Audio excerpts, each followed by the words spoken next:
우리 정성진 집사님이 저에게 이런 말을 한 적이 있습니다. 목사님, 저는 결혼하고 나서 키가 4cm가 더 자랐습니다. 그런 얘기를 저한테 여러 번 한 적이 있습니다. 보통 사춘기가 지나면 이 성장판이 닫히잖아요. 성장판이 서서히 닫히기 시작합니다.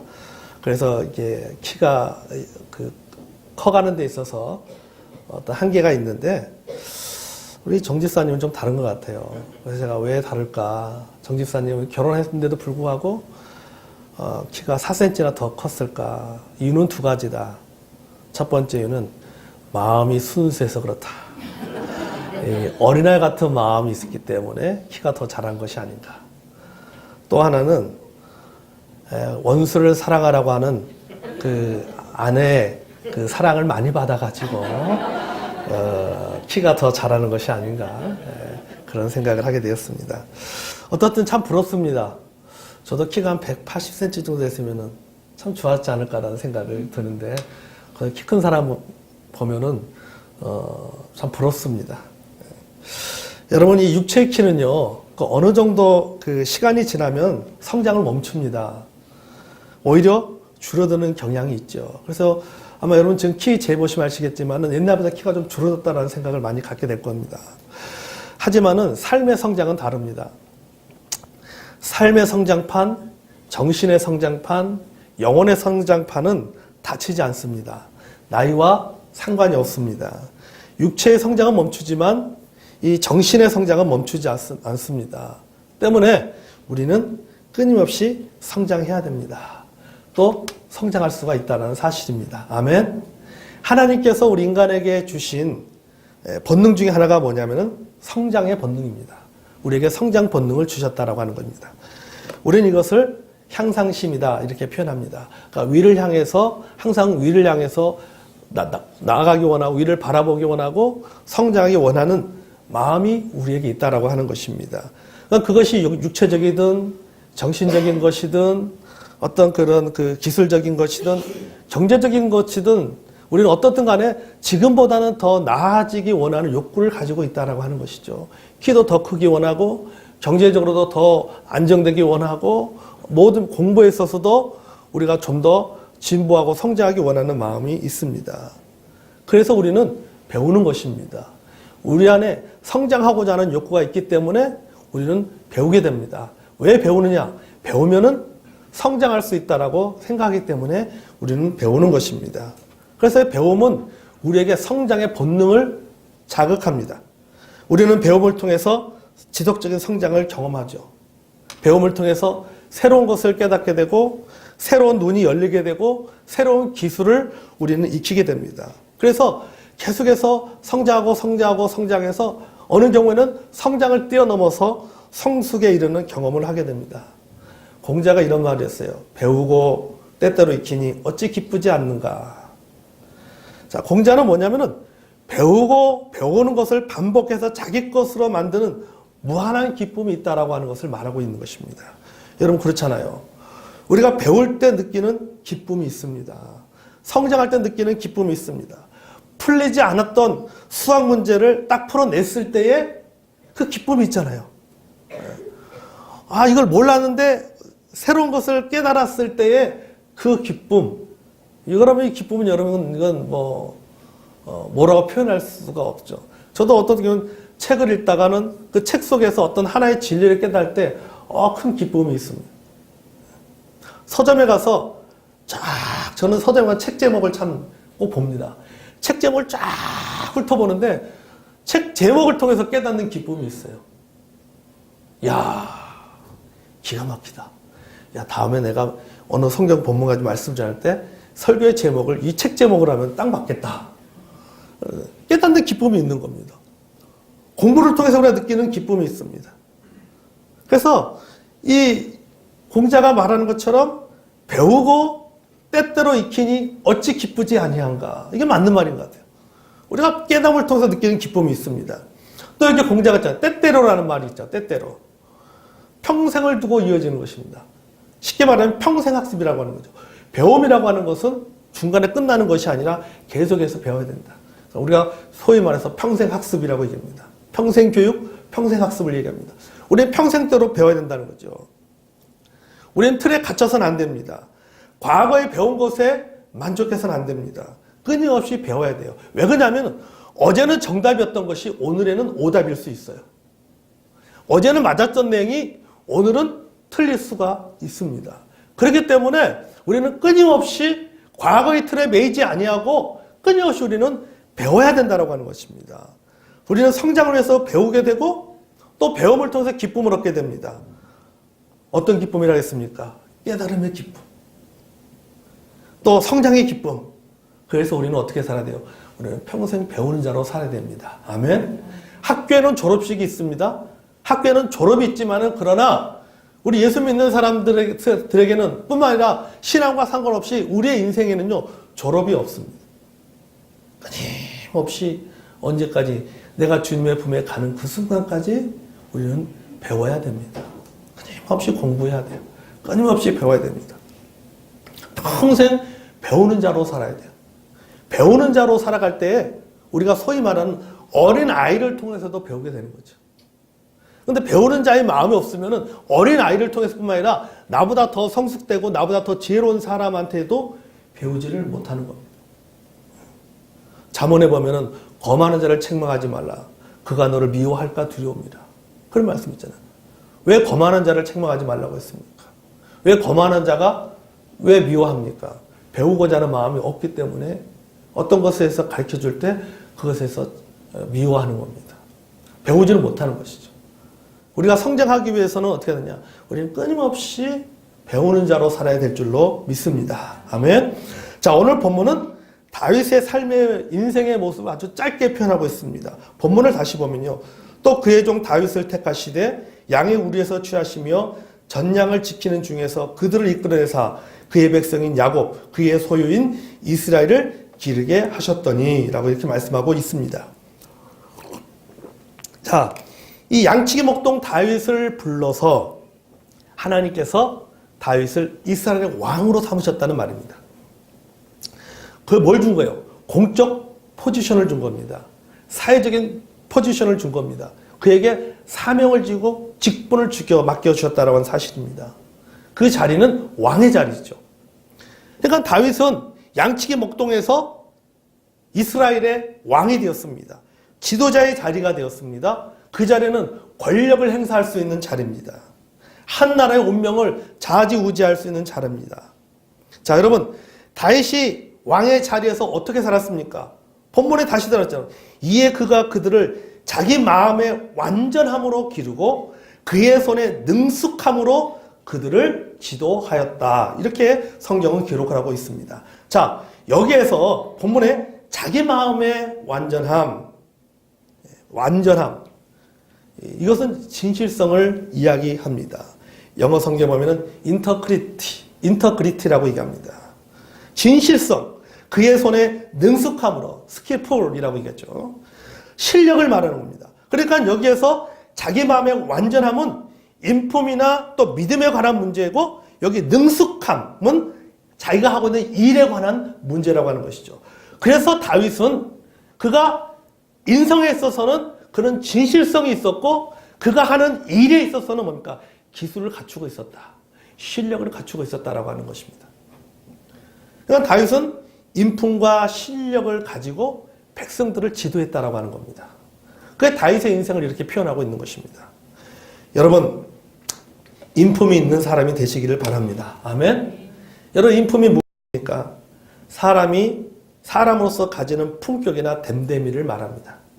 그 사람의 됨됨이를 우리는 그 인품이다. 그랬죠.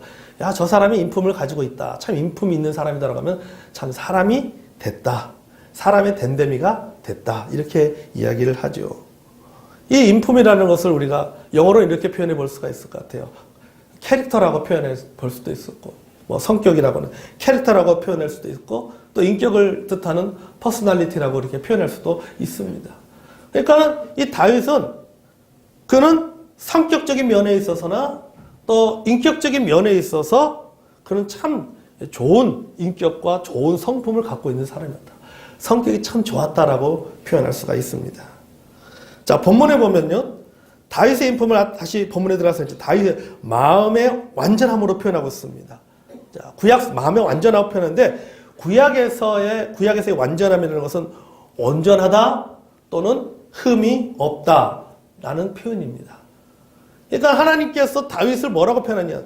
다윗의 인격을 표현하기를 다윗은 완전하다, 다윗은 흠이 없다 이렇게 표현하고 있다는 사실입니다. 그러면은 여러분 다윗이 인품이 훌륭합니까? 다윗의 성격이나 다윗의 인격이 흠이 없을 정도로 그가 완전한 인격을 가지고 있는 사람인가? 아니잖아요. 성경은. 다윗의 인생을 살펴보십시오. 다윗이 얼마나 실수를 많이 합니까?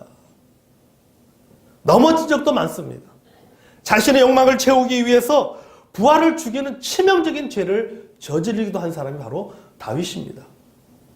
그럼에도 불구하고 이렇게 치명적인 실수를 한 다윗을 향해서 하나님은 뭐라고 표현하고 있는, 어떤 단어로 표현하고 있느냐? 완전함이라고 하는 단어로 표현하고 있어요. 그럼 완전하다.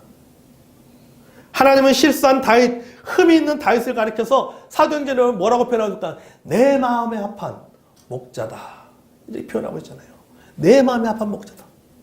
흠이 많음에도 불구하고 완전하다라고 말하고 있고 여러 가지 치명적인 실수를 했음에도 불구하고 하나님은 다윗을 향해서 가리키를 내 마음에 합한 목자다 이렇게 평가를 하고 있다는 사실입니다. 도대체 그 이유가 무엇입니까? 왜 이렇게 다윗이 실수를 많이 했음에도 불구하고 하나님은 다윗을 향해서 완전하다라고 표현했을까요? 도대체 그 이유가 무엇이냐? 그것은 바로 인터그리티라고 하는 겁니다. 진실성이 있었다라고 합니다. 그에게는 신실함이 있었다. 진실성이 있었다라고 하는 겁니다. 그는 진실했습니다. 정직했습니다. 자신의 실수를 변명하지 않았습니다. 인정하고 철저하게 회개했기 때문에 우리가 성경 보십시오. 나단 선지자가 죄를 지적했을 때 그것에 대해서 변명하지 않고 다윗은 뭐라고 고백합니까? 내가 그 사람입니다. 당신이 그 사람입니다라고 이야기했을 때 다윗은 그 얘기를 듣고는 맞습니다. 내가 그 사람입니다. 자신의 잘못을 인정하고 자신의 실수를 인정하고 회개했다는 사실입니다. 이것이 바로 다윗의 인품이에요. 이게 바로 다윗의 인격입니다. 인터그리티. 진실했다라고 합니다. 자신의 잘못에 대해서 그는 덮지 않고 합리화하지 않고 변명하지 않고 그것에서 인정할 줄 아는 사람이었다는 거죠. 그래서 하나님께서 다윗을 향해서 뭐라면 내 마음에 합한 목자다라고 얘기했다는 사실입니다. 오스왈드 샌더스 목사님이 이렇게 말했습니다. 인간이 사탄에게 키질 당한 뒤에 보이는 반응이 진정한 인격의 표현이다 그랬습니다. 이 말은 뭐냐면은 여러분 사탄에 유혹받지 않는 사람이 누가 있습니까? 우리가 사탄의 유혹을 받습니다. 사탄의 시험을 받습니다. 그래서 어떤 때때로는 그래서 넘어집니다. 실수합니다. 실패합니다. 범죄합니다. 우리는 누구나 유혹받고 넘어집니다. 좌절하지요. 실패하지요. 실수하지요. 그런데 바로 그 순간 우리에게 뭘 요구하고 있냐면 성경은 우리에게 하나님 우리에게 뭘 요구하냐면은 분명한 인격을 요구하고 계신다는 사실이에요. 실수했을 때 잘못했을 때에 그것에 대해서 실수하고 잘못한 것이 중요한 것이 아니라 실수한 이후의 태도가 중요하다는 것입니다. 그 태도는 바로 무엇에서 나오냐? 인품에서 나온다는 거죠. 인격에서 나오는 거예요. 다윗이 하나님부터 인정받았던 것이 바로 그거예요. 실수했기 때문에 인정받은 것이 아니에요. 실수했지만은 그것에 대해서 하나님 앞에서 솔직하게 그것을 고백했다라고 하는 겁니다.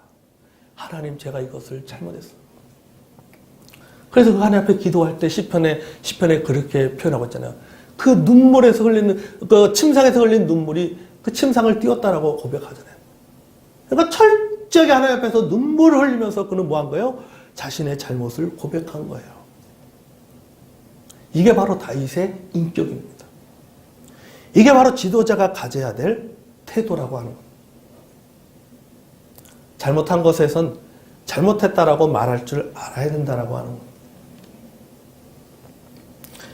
여러분, 우리가 인품이든 뭐 그것이 인격이든 또 성격이든 성품이든 간에 우리가 혼용해서 사용하고 있지만 어떤 단어를 사용하든 간에 중요한 것은 뭐냐면은 우리가 소위 말해서 사람이 되어야 된다라고. 사람이 되어야 된다. 인품을 갖춘 인격적인 사람이 되어야 될 줄로 믿습니다. 아멘. 여러분, 우리가 신앙생활 하면서 왜 예수 믿는 사람들이 왜 세상 안 믿는 사람들의 비판을 받는 이유 중에 하나가 뭡니까? 이게 사람이 안 됐다라고 하는 거죠. 이 인격을 갖춘 어떤 그 살아가는 그리스도로서 가져야 될 어떤 교양, 품격, 신앙을 떠나서 누구든지 인정해야만 하는, 누구로부터든지 간에 인정받을 만한 그런 어떤 성품, 인격, 성격, 이런 것들에 문제가 있기 때문에 뭐 하는 거예요? 욕먹는 거잖아요. 비판 듣는 거 아닙니까? 여러분, 인품이든 인격이든 성격이든 간에 이것은 얼마든지 개발될 수가 있습니다. 아멘? 다시 말해서 배움을 통해서 훈련을 통해서 성숙하게 만들어낼 수가 있다라고 하는 겁니다. 그래서 우리 졸업하는 우리 학생들은, 우리 청소년들은 우리 공부를 하면서 학교에서 배움을 통해서 또는 친구들과의 관계를 통해서 또 여러 가지 어떤 일들을 통해서 뭘 배워야 돼요? 뭘 배워야 되냐? 인격을 배워야 된다고 하는 거예요. 자신의 성품의 성장이 있어야 된다고. 예수 믿는 사람으로서의 인격이 좀 성숙되는 그런 사람이 되어야 될 줄로 믿습니다. 아멘. 여러분, 우리들은요, 우리는 사람은 본성적으로 교만한 존재입니다. 그리고 진실을 외면합니다. 아무 것이 진실이랄지라도 그것이 나에게 불이익을 갖다 주는 것이라고 생각하면 그 진실을 외면합니다. 철저하게 자기 중심적입니다. 실수를 해도 인정하기보다는 덮으려고 합니다. 변명하려고 하죠. 정가하려고 합니다. 합리화하려고 합니다. 이게 우리가 가지고 있는 본성이에요. 탐욕적이고 권력지향적이고 교만합니다. 그렇기 때문에 우리는 배움이나 훈련을 통해서 이것을 고쳐나가야 된다고 하는 겁니다. 우리의 본성을 고쳐나가야 되는 거예요. 왜요? 우리는 본성에 따라 살아가는 사람이 아니라 우리는 신의 성품에 따라 살아가는 사람이기 때문이라는 사실입니다. 아멘. 예수 믿는 사람들은 본성에 따라 살아가는 사람이 아닙니다. 우리는 신의 성품을 닮아가는 사람입니다. 아멘. 그래서 우리에게 뭐가 필요한 거예요? 경건의 훈련이 필요한 겁니다. 경건의 훈련이 필요해요. 그래서 우리 학생들은, 우리 청소년들은 경건의 훈련을 받아야 되는 거예요. 왜? 본성대로 살지 아니하고 신의 성품대로 살기 위해서. 그래서 경건의 훈련이 필요한 겁니다. 경건의 훈련을 통해서 성품과 우리는 인격을 또는 성격을 고쳐나가게 된다는 사실입니다. 스카벳이라는 학자가 그의 책 아직도 가야 할 길에서 훈련의 중요성에 대해서 이렇게 말했습니다. 인간의 본성이라고 해서 변화시킬 수 없다는 의미가 아니다. 바지에 똥을 싸고 이를 닦지 않는 것도 본능적 또는 인간적이라고 할 수 있다. 그러나 어른인 우리들은 바지에 똥을 싸거나 오물을 옷에 묻힌 채 돌아다니지 않는다. 이렇게 볼 때 우리는 비본능적인 것을 배워 비본능적으로 살아가고 있는 셈이다. 이 말은 뭡니까? 아니, 우리가 뭐 바지에 똥 쌀 수 있잖아요. 그렇죠? 뭐 이 안 닦고 뭐 칫솔질 안 하고 그렇게 살 수 있습니다. 그게 본능이란 말이죠. 그렇지만 어른이 되어서도 여전히 그렇게 살아간다면 야, 참 인간적이다. 참 본능적으로 살아가는구나. 이렇게 말하지 않는다는 거죠. 우리 아이들한테 가르치잖아요. 뭘 가르칩니까? 비본능적인 방법을 통해서 본능적으로 사는 것이 아니라 비본능적으로 살지 않도록 가르치잖아요. 본성적으로 사는 것이 아니라 뭡니까? 이성을 가지고 합리적인 사고방식을 가지고 상식을 가지고 교양을 가지고 아이들한테 뭡니까? 살도록 우리가 가르치잖아요. 가르치잖아요. 뭘 통해서 가리키는 겁니까? 훈련이라고 하는 걸 통해서 가리키는 겁니다. 청소년 여러분, 본성에 따라 살아가는 사람이 아니라 여러분 경건의 훈련을 통해서 말씀을 따라 살아가는 사람이 되시기를 바랍니다. 아멘. 성격대로 살고 기질대로 사는 사람이 아니라 신의 성품에 따라 사는 사람이 되어야 됩니다. 아멘. 그러기 위해서 뭐 해야 돼요? 경건의 훈련을 받아야 되는 거예요. 학생 때부터 경건의 훈련이 있어야 돼요. 그러니까 주일학교 때 배운 말씀들, 또 중고등학교 때 배우는 말씀들, 또 우리가 청소년 시절 때 하나님 앞에 신앙생활하는 신앙의 여러 가지 다양한 훈련들, 예배의 훈련이라든지 하나님 앞에 드리는 훈련이라든지 전도의 훈련이라든지 기도의 훈련, 이런 것들이 뭡니까? 이런 건 다 의미가 없는 것이 아니에요. 우리가 그런 것을 통해서 뭡니까? 우리가 신의 성품을 닮아가는 거예요. 예배의 훈련을 통해서 예배의 귀중함을 느끼게 되는 것입니다. 내가 헌신하고 봉사하고 드림의 훈련을 통해서 뭡니까? 하나님 앞에 청지기로서 어떻게 살아가는지를 배우는 겁니다. 배우는 거예요. 반복해서 그것을 우리가 배워나가는 것입니다. 스티븐 코비가 이런 얘기 했어요. 우리의 성품은 근본적으로 습관의 결정체다 그랬어요. 습관의 결정체다. 자, 디모데전서 4장 8절에도 보면 육체의 연단은 약간의 유익이 있으나 경건은 범사에 유익하니 금생과 내생에 약속이 있느니라. 아멘. 뭡니까? 우리가 배움을 통해서 영적 훈련을 통해서 그리스도인의 인품을 갖추어 나가게 된다라고 하는 겁니다. 그러니까 여러분, 성격, 기질, 이거는 타고났다, 고칠 수 없다. 아니에요. 얼마든지 성격도 고칠 수 있고 얼마든지 자기 기질도 고칠 수가 있는 겁니다. 무엇을 통해서? 경건의 훈련을 통해서 고칠 수가 있는 거예요.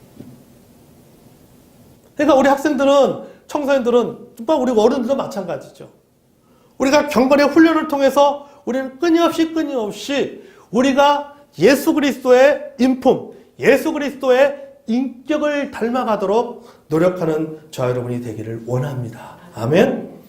여러분, 다윗은 하나님이 세우신 사람으로서 그런 인품을 갖춘 사람이었습니다. 또한 하나님이 부르신 사명을 탁월하게 이루어 나갈 수 있도록 실력도 갖춘 사람이었다라고 하는 겁니다. 그러니까 다윗은 두 가지가 있었어요. 하나는 그런 인격을 갖추고 있었고, 또 하나는 뭐예요? 그는 하나님께서 부르신 사명, 왕이라고 하는 그 사명을 그것을 성실하게 그것을 잘 해나갈 수 있도록 실력도 갖추고 있었다라고 하는 사실입니다. 오늘 본문에 보니까 그렇게 말하고 있지요. 그의 손에 능숙함이다. 그의 손에 능숙함으로 지도했다라고 표현하고 있습니다. 자, 여기 능숙하다는 말은 능란하고 숙달되었다는 뜻입니다. 그러니까 일을 잘 처리할 수 있는 기술을 갖추었다라고 하는 겁니다. 그러니까 실제로 다윗은 그 왕으로서 한 나라를 다스리고 백성들을 그 다스리기를 잘하는 지도자였다라고 하는 겁니다. 그러니까 왕으로서 해야 될 일들을 잘 처리해 나갔다라고 하는 것입니다. 그래서 여러분 다윗이 뭡니까? 통일 이스라엘 왕국을 이루 나가잖아요. 그러니까 그거는 왕으로서 참 그 지도력을 가지고 또 나라의 경영이라든지 또 어떤 그 부하들을 관리하는 거라든지 쉽게 말하면 우리가 뭡니까? 국정 운영을 굉장히 잘한 그런 지도자였다라고 하는 겁니다. 여러분, 하나님께서 부르신 일에 있어서 능숙함이 필요합니다. 아멘. 실력을 갖춰야 된다고 하는 겁니다. 우리 예수 믿는 사람들도 여러분, 우리가 인격도 훌륭해야 되겠지만 뭣도 갖춰야 되냐? 여러분, 실력도 갖춰야 될 줄로 믿습니다. 아멘. 인격은 좋은데 실력이 없으면 일이 안 돼요. 반대로 인격은 없는데 실력만 갖추고 있으면 어떻게 될 것 같습니까? 그 실력으로 사람 다 죽입니다. 그 실력으로 사람을 다 죽여버린다. 인품을 갖추고 있는 사람이 권력을 잡을 때는 그 권력을 통해서 사람들을 세우는 일을 하지만은 인격이 없는 사람이 권력을 잡으면은 그 권력으로 주변 사람들 다 죽여버려요. 다 무너뜨려버리는 거예요. 그렇기 때문에 우리 예수 믿는 사람들은 뭐가 필요합니까? 인격과 더불어 뭐도 갖춰야 돼요? 실력도 갖춰야 돼요. 그렇게 될 때 뭐합니까? 이게 시너지 효과를 발휘하는 겁니다. 시너지 효과가 있는 거예요. 여러분 다윗을 보겠습니다. 하나님께서 다윗을 왕으로 부르시기 전에 다윗은 뭐하는 사람이었어요? 목동이었습니다. 양을 치는 목동이었단 말이죠. 그 양을 치면서 목동일을 하면서 여러 가지 많은 일들을 겪었습니다. 그의 고백에 보면 그렇게 말하잖아요. 짐승들로부터 양을 지켜내는 일도 했잖아요. 그 호시탐탐 노리는 그 맹수들로부터 그 양들을 지켜나가는 일들을 했습니다. 양치로 있을 때예요. 또 뭐 했어요? 그가 양을 치면서 물맷돌 돌리는 연습 열심히 했단 말이죠. 물맷돌 돌리는 연습 열심히 했어요. 그가 또 뭐 했습니까? 비파와 수금 연주도 했단 말이에요. 연주도. 이런 기술도 익혔어요. 사울에게 쫓겨다니면서 도망자로 쫓겨다니면서 그가 뭐합니까? 여러 사람들과 많은 관계를 맺었습니다. 여러 사람들과 함께 동고동락하면서 뭘 배운 거예요? 인간관계를 배운 겁니다. 함께 동역하는 것들을 배운 겁니다. 자, 이 모든 일들이, 이 모든 경험들이 우연한 것이 아니었다라고 하는 거예요. 쓸데없는 일이 아니었다는 것입니다. 그가 목동으로 있을 때라든지 도망자로서 살아갈 때라든지 그가 살면서 겪었던 여러 가지 일들, 그가 했던 그 많은 일들은 그가 왕의 그 자질을 갖추어 나가는 데 있어서 하나의 자산이 되었다라고 하는 거죠. 그가 자산이 된 거예요.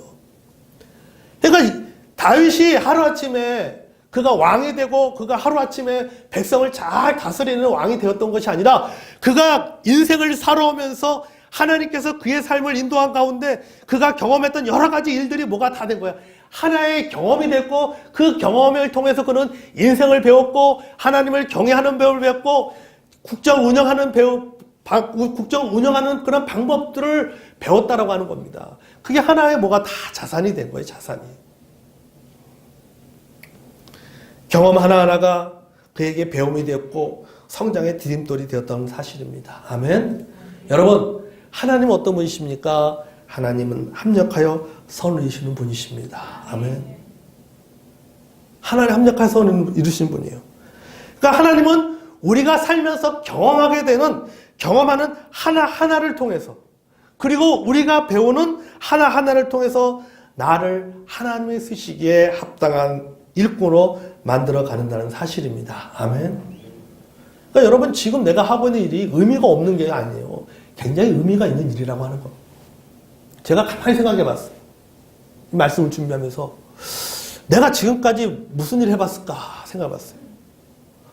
화장지 장사도 해보고 과일 장사도 해보고 택시 운전도 해보고 공장에 가서 장난감 만드는 공장 가서 소위 말하는 공돌이 생활도 해봤고 청계천에서 청계천 상가에서 점원 생활도 해봤고 대학교에서 강사도 해봤고 학원에서 강사도 해봤고 직업군인도 6년 동안 군 생활하면서 직업군인 생활도 해봤고 지금 목사도 그러니까 이런 모든 것들을 가보니까요 이게 별개가 아니라 그런 하나하나를 통해서 뭘 배우는 거예요? 인생을 배운 거예요. 인생을 배우고 사람들을 이해하는 법을 배운 거예요. 가만히 봐. 그러니까 저희 아이들이 그런 얘기합니다. 우리 아빠의 장점은 뭐냐? 아빠는 누구를 만나든지 간에 이야기할 수 있는 사람이라고 얘기해요. 누구를 만나든지 간에 이야기할 수 있는 사람입니다. 어떤 주제를 가든지 간에 저는 진짜 그래요. 누구를 만나든지 간에 어떤 주제를 가든지 이야기할 수가 있어요. 알아서 이야기하는 것이 아니라 몰라도 아는 척. 몰라도 아는 척. 제가 농담으로 합니다. 커피숍에 가서 카페 가서 커피 시킬 때 아메리카노 한 잔 주세요. 그렇게 하지 말고 아메리카노 한 잔 주는데 뭐 진하게 주세요. 연하게 주세요. 그렇게 하지 말고 바디감 있게 좀 주세요. 그럼. 뭔가 있어 보이잖아요. 네, 뭔가 있어. 그러니까 뭐냐면요. 그러니까 우리가 살면서 여러분 우리가 그것을 책을 읽든 간에 누구를 만나든 간에 누구를 만나서 대화하든 간에 그럼 우리가 보고 듣는 것들이 그게 사소한 것이 아니라고 하는 겁니다. 그게 하나하나가 뭐가 되는 거예요? 자산이 되어지는 거예요. 자산.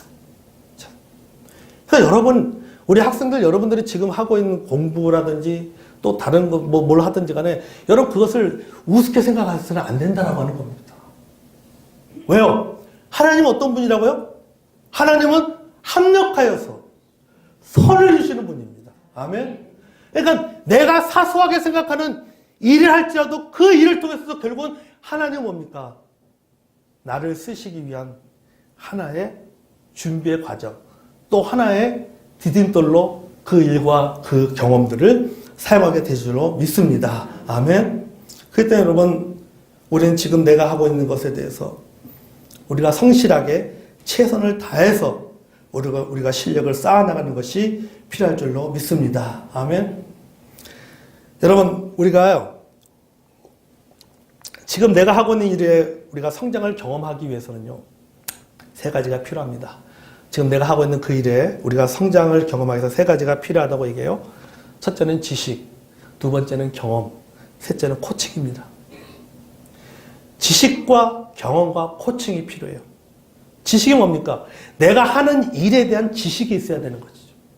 그리고 그 지식을 삶의 현장에서 적용해가는, 적용을 통해서 얻게 되는 경험이 있어야 된다라고 하는 거죠.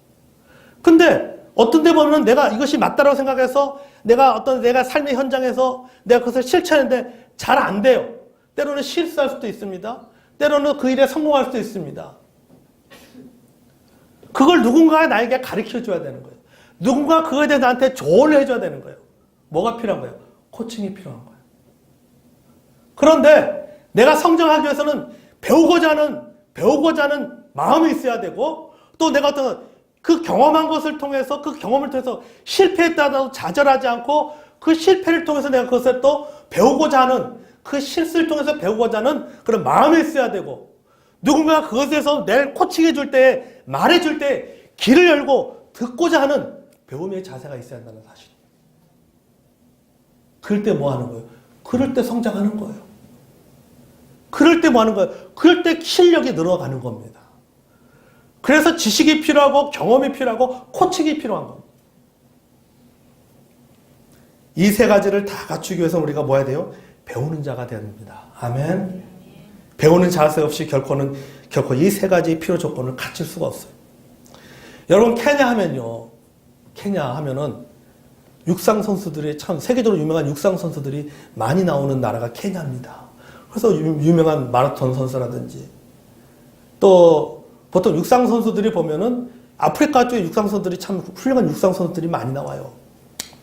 케냐 같은 쪽에서도 굉장히 많이 나오는데, 케냐 출신의 세계적인 육상 선수인 버나드 라카드가 인터뷰에서 기자가 이렇게 질문했습니다. 그 라카드에게 케냐에 훌륭한 육상 선수들이 수없이 배출되는 이유가 무엇입니까? 그 이유가 어디에 있습니까? 물었어요.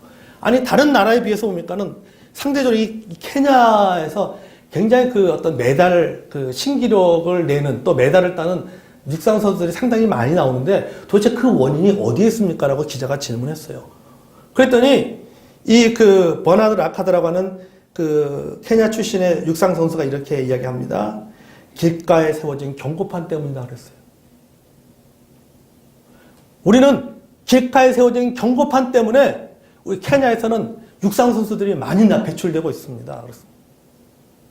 아니, 도대체 길가에 세워진 경고판에 도대체 뭐라고 써져 있어서 그렇게 육상 선수들이 많이 나오느냐? 뭔지 아세요, 여러분? 사자 조심. 사자 조심. 재밌지 않습니까? 죽지 않으려면 사자 만났어요? 죽지 않으면 어떻게 돼요? 뛰어야죠. 그러니까 죽기 살기 뛰다 보니까 뭡니까? 실력이 늘는 거예요.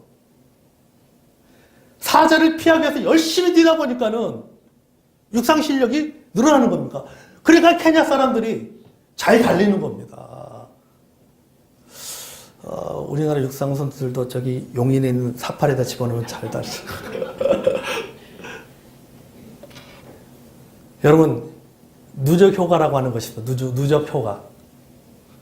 이거 뭐냐면, 누적 효과라는 것은 뭐냐면요, 작고 현명한 선택이 이어져서 그것이 쌓여서 큰 보상을 얻는다는 원리를 말합니다. 그게 바로 누적 효과라는 거예요. 우리 속담에 이런 표현 있잖아요. 티끌모아 태산이라는 말 있잖아요. 이게 바로 누적 효과 아닙니까? 작다라고 생각하는데, 사소한 거라고 생각하는데, 의미가 없는 거라고 생각하는데, 이것들이 쌓여서 뭐 하게 된다는 거예요? 좋은 효과를 만들어낸다는 겁니다. 아멘. 우리가 의미 없다고 생각하는 작은 일들, 내가 하다가 포기해버리는 반복들, 수많은 반복들, 또 읽다가 말아버린 책들, 얼마나 많습니까? 이런 작고 사소하다고 생각하는 일들, 또 내가 작고 사소하다고 생각하는 경험들이 쌓여서 뭐가 되는 거예요? 습관이라고 하는 보상으로 돌아온다는 겁니다. 습관. 그래서 여러분요, 책을 처음부터 끝까지 읽어보지 못한 사람은요, 항상 이 사람은 책을 처음부터 끝까지 읽지 않습니다. 근데 책을 처음부터 끝까지 읽는 사람은요, 항상 책을 읽을 때 어떻든 간에 처음부터 끝까지 읽어요. 근데 항상 책을 읽고 많은 사람들은요, 항상 책을 읽고 말아요. 왜 그렇습니까? 이게 한 번, 두 번 했던 그 경험들이 쌓여서 뭐가 되는 거예요? 그게 습관이 되는 거예요, 습관이. 그게 바로 누적 효과라고 하는 겁니다. 그러니까 실력이라고 하는 것은 뭡니까? 실력도 누적 효과라고 하는 거죠. 작은 거 하나, 별거 아닌 거라고 생각하지만은 그게 쌓여서 결국 나중에 뭡니까? 큰 보상으로 돌아오는 겁니다. 아주 쉽게 표현하면 이겁니다. 여러분, 포인트 잘 쌓으십시오. 마일리지 잘 쌓으십시오. 예. 그죠? 그거 쌓아놓으면 한 번에 쓸 때 도움 되지 않습니까? 예. 그러니까 여러분 이제 백화점 가서 또는 마트 가서 그 포인트, 카페 가서 쿠폰 도장 하나 찍는 거 10번 찍으면 한 번 무료구나. 소말 가지고 열심히 쿠폰 도장 찍으시기 바랍니다. 쌓여서 뭐가 되는 거예요? 큰 보상으로 돌아오는 겁니다. 실력도 마찬가지죠. 실력도 누적 효과입니다. 여러분, 학습이 뭡니까? 배울 학자, 익힐 습자예요. 배우고 익히는 게 학습입니다. 배운 것을 계속해서 연습하고 반복하고 숙달되는 경험들이 누적되어서 비로소 뭐가 되는 거예요? 학습의 효과가 나타나는 거예요. 학습. 배워서 익힐 습. 배운 것을 계속해서 익히는 겁니다. 익힐 때 그게 비로소 뭐가 되는 거예요? 비로소 학습이 되는 겁니다. 비로소 성장을 이루는 겁니다. 비로소 실력을 갖추게 되는 겁니다. 졸업도 마찬가지입니다. 우리가 학교에서 졸업하잖아요. 졸업. 오늘 우리 학생들, 졸업하는 우리 학생들 저희들이 축하할 겁니다. 졸업도 마찬가지예요. 제가 찾아보니까요, 국어사전에서 졸업이라는 단어를 찾아보니까요, 두 가지 의미가 있어요. 첫째는 뭐냐면, 학생이 규정에 따라 소정의 교과 과정을 마침을 뜻한다. 이렇게 표현하고 있어요, 졸업. 그러니까 3년 과정을 마치면 뭐 합니까? 졸업하는 것이죠. 학교가 정해놓은 교과 과정을 마친 것을 졸업이라고 이야기한다. 사전에 그렇게 이야기하고 있습니다. 또 하나의 뜻은 이런 의미입니다. 어떤 일이나 기술, 학문 따위를 통달하여 익숙해진다는 뜻이다. 이게 뭐라고요? 이게 졸업이에요. 일단 이 두 가지 의미를 하나로 묶으면 이렇게 표현해 볼 수 있을 것 같아요. 소정의 과정을 거치면서 그 분야에 대한 지식과 기술을 통달했다는 뜻. 이게 뭐라고요? 이게 졸업이에요. 그러니까 결국 뭡니까? 졸업한다라는 말은 뭡니까? 성장했다는 겁니다.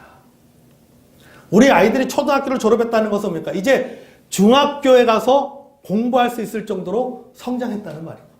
고등학교를 졸업했다는 것은 이제 대학교 가서 공부할 수 있을 만한 실력을 갖추었다라고 하는 거죠. 이게 뭐예요? 이게 바로 졸업이에요, 졸업. 성장했다는 겁니다. 우리 청소년 여러분, 우리 성도 여러분들, 끊임없이 성장하는 저 여러분이 되기를 원합니다. 아멘. 인품에는 성숙해야 되고, 정확한 표현은 같아요. 우리가 인품에 있어서는 성장이라는 표현보다는 성숙이라는 표현이죠. 인품은 성숙한 인품이 돼야 됩니다. 성숙한 인격을 갖춰야 됩니다. 그리고 실력에는 성장이 있어야 됩니다. 인격은 성숙되어지고 실력은 성장되어질 때에 여러분, 우리 하나님 앞에 쓰임받는 사람이 되는 줄로 믿습니다. 아멘. 그래서 어떻게 됩니까? 우리가 평생 배우는 자로 살아야 됩니다. 아멘. 여러분, 평생 배우는 자로 살아가는 저와 여러분이 되기 원합니다. 그래서 하나님께 크게 쓰임받는 영적인 지도자가 되기를 주의 이름으로 축복합니다.